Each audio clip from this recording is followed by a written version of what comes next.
Jam me zëvendësministrin e Arsimit, Sportit dhe Rinisë, zotin Shpat Kolgega. Nuk më kishte vajt mendje që në këtë ambient të lashtësisë mund bënim një intervistë, po themi me projektligje, me këto nisma të ministrisë tuaj të reja. Mund të thuash çfarë është goxha interesante, më duk më ngjalli kuriozitet. Po, për ta sjell pak me këmbë tokë, se kur thua ligj, projektligj, duhet një gjë kështu e paprekshme edhe për njerëzit dhe për të rinjt. Gjë e parë që do jetë financimet për projekte rinore. Pra projekte që kanë të bëjnë me exchange rinore, me shkëmbime, me festivale, me organizime.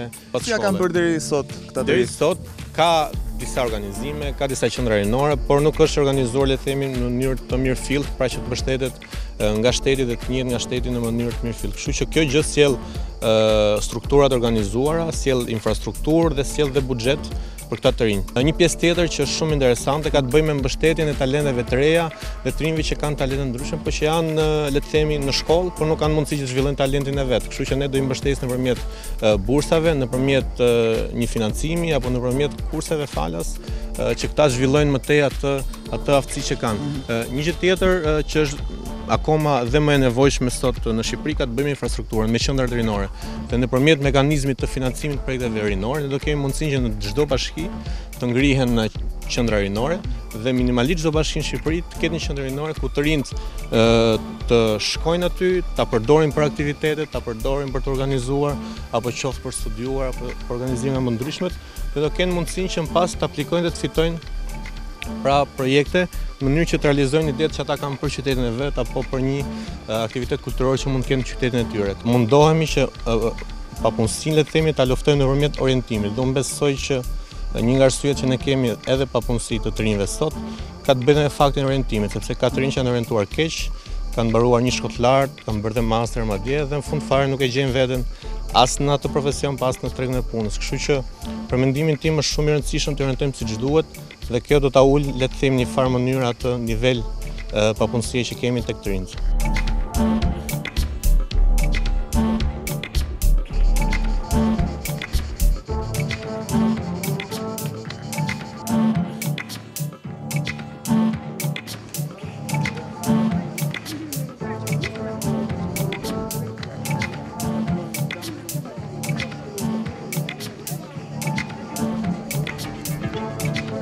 Mes gjithë këtij fluksi të turistëve tuaj, me sa duket kam gjetur 3 djem shqiptar.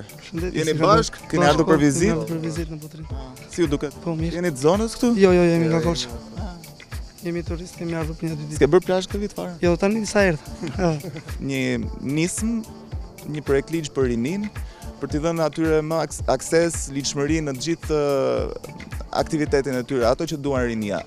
Keni ndonjë pyetje, ndonjë kërkesë që ju shqetëson ose ju ka munguar gjatë kësaj kohe? Po, pyetja është që duhet të kemi më shumë punësim, zhvillim në vend. Po argëtim, si argëtoni ju aty në Korçë? Po argëtim tani në Korçë janë bërë disa momente, domethënë disa projekte për argëtim të rinjt. Çfarë të pëlqen ti më shumë? Ski për shembull? Po ski në Dardë. Ande nga Korça keni afër Greqinë? Po. Ke ikur ti? Po, kam marrë në shkollë. Edhe ke kthyer? Kthyer, po. Dhe vazhdoj këtu. Mbarova edhe këtu mekanike dhe vazhdoj në punë. Po, pjesën e argëtimit? Pjesën e argëtimit dhe vazhdojmë pas dite. Ka pak mungesë në rini, po mirë jemi, pra. Do pak më shumë, ato ketë ca më shumë rinia, të jetë më kështu, të ketë ca më shumë, të kërkoj më shumë gjëra në veten e saj, sepse ka shumë mungesë.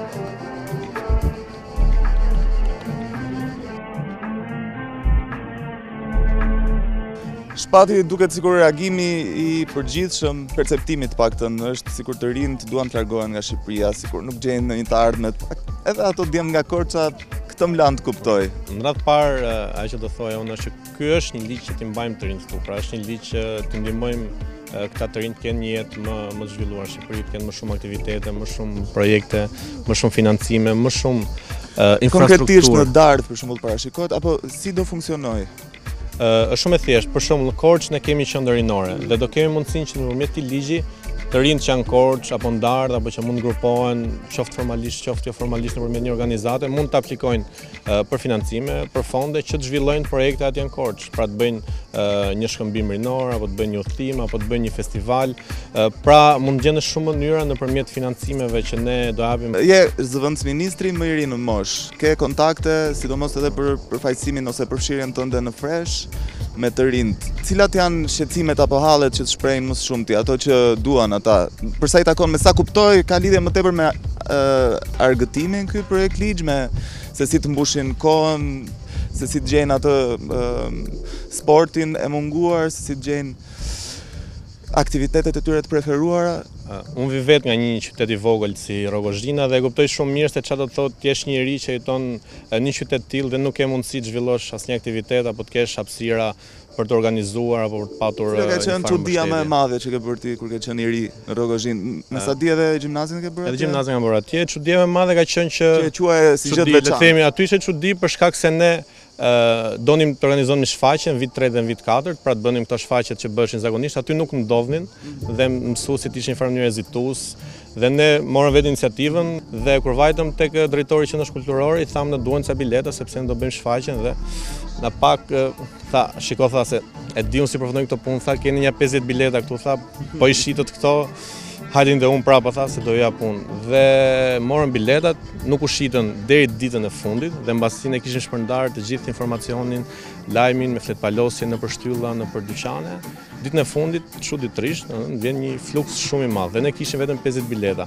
Dhe që ndodhte në kinema ishte që një person rrinte tek dera që merrte biletat atyre që hynin dhe tjetri ishte tek dera tjetër që ishte anash për t'ia dhënë njerëzve të tjerë. Dhe një biletë që kushtonte kinema ishte me 400 veta, u bën një iniciativë disa të rinjve që vazhduan jetën e tyre, kurse tani kjo nuk ndodh më. Kështu që janë nevoja të tilla që ju e thatë pak që mbase ka të bëjmë marketimin, ka të bëjmë edukimin jo formal me aktivitetet, me organizimin e jetës rinore, por dhe me zërin e të rinjve. Pra duhet të kuptojmë që vendimarrja sot duhet bëhet edhe përmes të rinjve. Dhe ne në çdo bashki do të ngrem këshilla rinor lokal dhe një këshill rinor kombëtar që do të pranë qeverisë.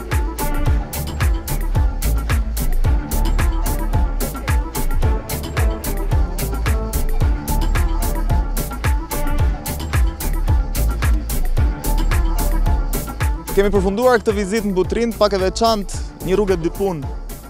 Viziton dhe parkun arkeologjik, merr vesh edhe të reja nga ministria, nga ato projekte që ju po përgatisni për rinin, shumë të vlefshme, megjithëse është pak verë dhe të rinjt janë të shpërndarë, nuk e di se si do ecë puna apo kur i keni afatet për të takuar dhe për të marrë direkt nga ata impresionet dhe reagimet e tyre.